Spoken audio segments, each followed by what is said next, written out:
I now give the floor to the representative of the Russian Federation. Thank you, Mr. President.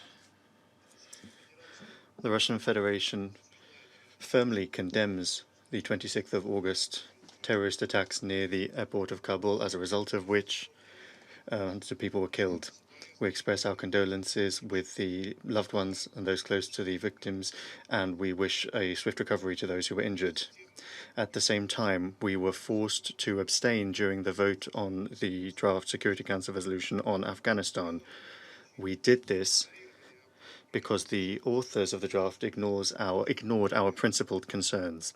Firstly, despite the fact that the resolution was proposed against the backdrop of a terrible terrorist attack, the authors categorically refused to refer to a passage on the fight against terrorism containing internationally recognized terrorist organizations ISIL and the East Turkestan Islamic Movement. We see this as a reluctance to acknowledge the obvious and a desire to divide terrorists into ours and theirs. That is to say, to downplay the terrorist threat coming from these groups.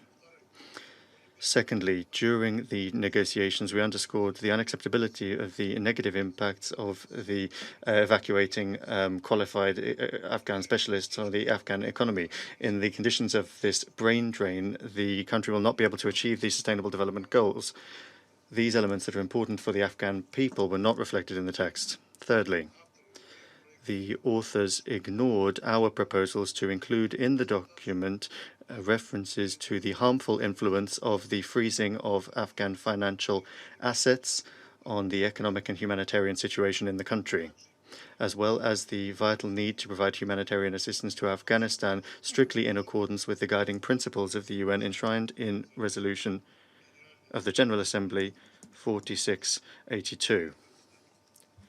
Mr. President, we understand the reasons that incited the authors to try to use the authority of the Security Council to adopt the resolution in this form and in such a tight time frame. But perhaps if we'd had more time, the result of the vote would have been different. At the same time, we can see in this an attempt to shift the blame for the failure, the collapse of the 20 years of the presence of the United States and their allies in the region upon the Taliban and all the countries in the region that will have to deal with the results of this. This irresponsible action on behalf of the Western coalition vis-à-vis Afghanistan is not surprising, given the purely formal way in which the former international security forces, the NATO mission, reported before the Council, which subsequently was replaced by the Resolute Support Training Mission.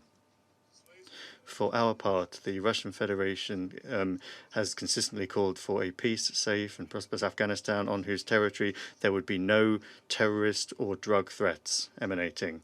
We will continue our support for Afghans to achieve this goal. Thank you. I thank the representative of the Russian Federation for his statement.